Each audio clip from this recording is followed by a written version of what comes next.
সকল হুমকি ধামকি উপেক্ষা করে নানা শ্রেণী পেশার সব বয়সের মানুষের ঢল নামে মতিঝিল শাপলা চত্বরে। দলমত নির্বিশেষে সমাবেশে আসা এসব মানুষ বলেন, জামাত কিংবা শিবির নয়, নাস্তিকদের প্রতিষ্ঠিত করে সরকার ইসলামকে দমাতে চায়। তাই ধর্ম অবমাননাকারীদের সর্বোচ্চ শাস্তির দাবিও করেন তারা। আরো জানাচ্ছেন এইচ.এম. নাহিয়ান। একদিকে হরতাল অবরোধ, অন্যদিকে চৈত্রের প্রখর খরতাপ, তারপরও কিছুই দমাতে পারেনি ইসলামপ্রিয় মানুষের এই কাফেলা।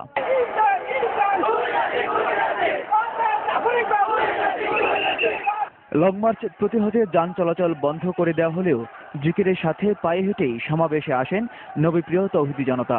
চট্টগ্রাম থেকে, কুমিল্লা থেকে পায়ে হেঁটে আমার মুসলমান ভাইরা এখানে এসেছে, পথে পথে বাধা দিয়েছে, আমাদেরকে নদীতে ভালায় পিটাইছে। নবী প্রেমিক জনতার ইচ্ছা শক্তিকে তারা নিষেধ করে দিতে পারেনি। ছোট বড় বৃদ্ধ সব বয়সের মানুষের পদচারণায় মুখর হয়ে ওঠে মতিঝিল ও আশপাশের এলাকা। সব হুমকি ধামকি উপেক্ষা করে ইসলাম রক্ষার আন্দোলনে সমবেত হন ধর্মপ্রাণ মুসলমানরা। দাবি একটাই, নাস্তিক ব্লগারদের সর্বোচ্চ শাস্তির বিধান। আমরা চাচ্ছি নাস্তিকদের সর্বোচ্চ শাস্তি হোক, এদের মৃত্যুদণ্ড কার্যকর করা হোক সংসদে। নাস্তিকদের হরতাল দিয়ে সরকার নাস্তিকদের পক্ষ অবলম্বন করছে। আসলে সরকারের টার্গেট জামাত বা শিবির না, এই সরকারের টার্গেট হলো নাস্তিকদেরকে এই দেশের মধ্যে দাঁড় করানো এবং ইসলামকে দাবায়া দেওয়া।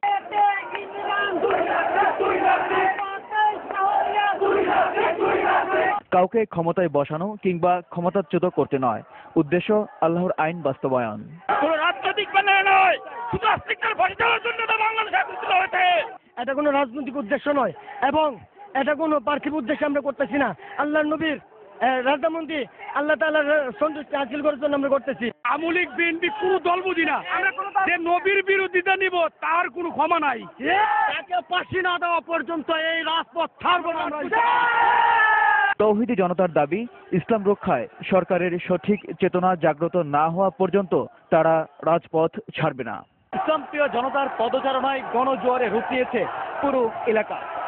তাদের এই স্বতঃস্ফূর্ত অংশগ্রহণে প্রমাণ করছে এদেশের মানুষ কতটা ইসলাম পাগল। তাই কোনো ধরনের বাধা তাদের এই আন্দোলনকে দমাতে পারেনি। সমাবেশে আসা লাখো জনতার এখন একটাই দাবি, নাস্তিক ব্লগারদের সর্বোচ্চ শাস্তি। রাজধানীর মতিঝিল থেকে এইচ.এম. নাহিয়ান, দিগন্ত টেলিভিশন, ঢাকা।